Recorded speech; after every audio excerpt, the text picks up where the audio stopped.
அம்மாவின் வளர்ப்பால் தான் உயர்ந்தோம் என தாயின் பெயரில் 1 கோடி ரூபாய் செலவில் கோவில் கட்டிய மகன்கள் ஊரை கூட்டி குடமுழுக்கு நடத்தியுள்ளனர். எங்கே நடந்தது என்பதை தற்போது பார்க்கலாம்.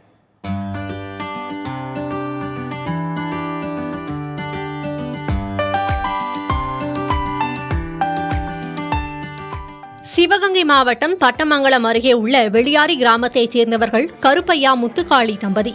அவர்களுக்கு 3 மகன்கள். அந்த மகன்கள்தான் தற்போது தங்களின் அன்னைக்கு 1 கோடி ரூபாயில் கோயில் கட்டியுள்ளனர். தங்கத்தில் கோபுர கலசமும் அன்னையின் சிலையை ஐம்பொன்னிலும் செய்துள்ளனர்.